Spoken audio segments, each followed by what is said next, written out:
Welcome to another edition of Faithful Friday, and we definitely pray that you are blessed and walking in the will of God. There is a word I would like to deposit into your spirit, and that is, it takes courage. It takes courage to get back up. It takes courage that when the whole world has turned upside down and maybe you've lost the deal and maybe you got fired and the relationship ended and maybe you've lost those contracts and things didn't go your way and they laughed at you and they talked about you and they say, see, I told you, and they're all in your face that maybe you're embarrassed right now and you're broke and you're sick and you're on your back because it was not just a private failure. Maybe it was a public failure. Maybe you got caught in sin. And it wasn't just you just got caught just a little bit, like your sin was exposed in the street and everybody, you've let the world down and you feel like you've let your loved ones down.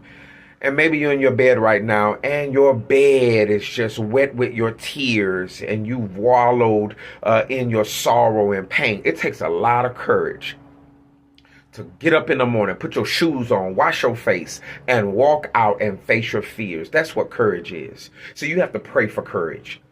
See, courage is not just something where, many times we pray for strength.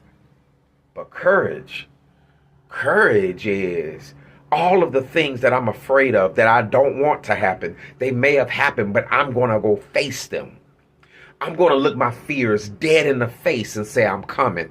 And piece by piece, you rebuild that house and you rebuild your life. You may have lost all of your support system, maybe all of your friends. Maybe your loved one has walked away and they may have all been disappointed in you. And maybe you may have even let yourself down. But you get back up. You get back up and you have the courage. That's the difference between winners and losers. Everybody falls. But the difference between those who win is that they have the courage to say, in spite of the noise, the laughter, the finger pointing, and maybe even the self-loathing, I'm going to get back up today and I'm going to rebuild this piece by piece, day by day. You get back in your word. You get back in your prayer and your communication with God.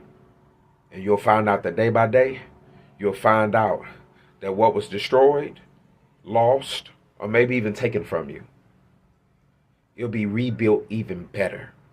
But you got to have courage. There is no fear in God. There should be no fear in you. We are here to heal, to help, and restore.